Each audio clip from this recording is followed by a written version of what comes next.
आइए हम मेरी भविष्यवाणियों की पुस्तक में से आज के वचन को पढ़ते हैं।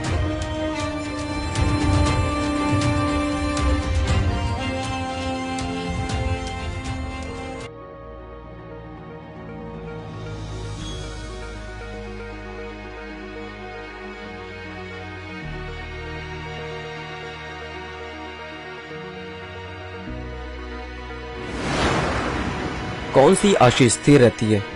मेरे प्रियो, जैसे कि पवित्र बाइबल में यूहन्ना की किताब उसके 3 अध्याय की 31वीं आयत में लिखा है, जो ऊपर से आता है वह सर्वोत्तम है, जो पृथ्वी से आता है वह पृथ्वी का है और पृथ्वी की ही बातें कहता है, जो स्वर्ग से आता है वह सबके ऊपर है। मेरे प्रियो, बाइबल बताती है कि जब आप प्रार्थना करते हैं तो आपके लिए आसमान खुलता है और जो भी सर्वोत्तम परमेश्वर की ओर से है आपकी जिंदगी में आता है। लोगों को पैसा मिल सकता है, लेकिन अगर वो ऊपर से नहीं आया तो वह सर्वोत्तम नहीं है, ना ही उसकी कोई गारंटी है। इसलिए बहुत से लोग एक बड़ी राजगद्दी की कुर्सी पर पहुंचने के बाद भी या बड़े राजनीतिक कैरियर में सफल होने के बाद भी आत्महत्या कर लेते हैं। जब डैनियल ने प्रार्थना करनी शुरू की और परमेश्वर से मांगना शुरू किया तो परमेश्वर ने पहले ही दिन उसकी प्रार्थना को सुनकर अपने दूतों को भेजा और उस दूत से शैतान लड़ता रहा। फिर जब परमेश्वर का दूत शैतान से लड़कर डैनियल के पास आया और बताया कि मैं तेरी प्रार्थना का उत्तर देने के लिए तेरे पास आया हूँ। जब तूने पहले ही दिन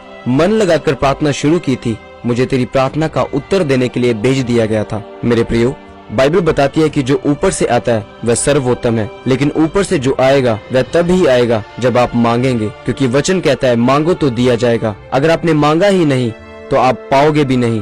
परमेश्वर ने कहा, मैं अपने बच्चों को मांगने से पहले जानता हूँ कि उन्हें किन चीजों की जरूरत है, लेकिन मैं उन्हें तब देता हूँ जब वे मांगते हैं। दाऊद परमेश्वर को कहता है, मैं सांझ को, मैं भोर को, मैं दोपहर को, तीनों पहर तेरी दुहाई देता रहूंगा और तू मेरी सुन लेगा।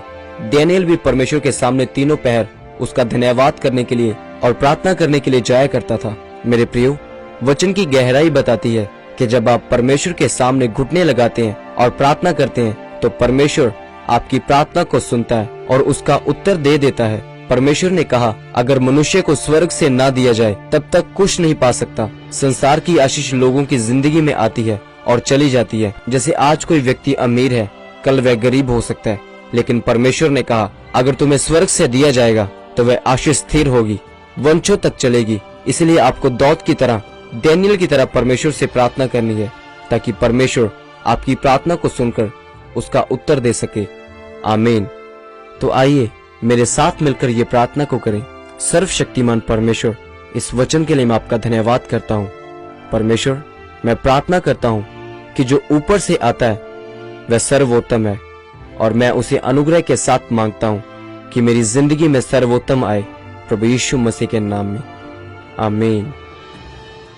परमेश्वर के दास के द्वारा लिखी गई मेरी भविष्यवाणियों की पुस्तक, जो आपको एक विशेष आत्मिक यात्रा की ओर लेकर जाएगी। इस किताब के जरिए आप परमेश्वर के अद्भुत अनुग्रह को समझ सकेंगे। जब आप इसे पढ़ेंगे तो आपको परमेश्वर के रहस्यों और अपने जीवन में सच्चाई से परमेश्वर के साथ चलने का रास्ता मिलेगा। जीवन को आत्मिक ज्ञान से भरें।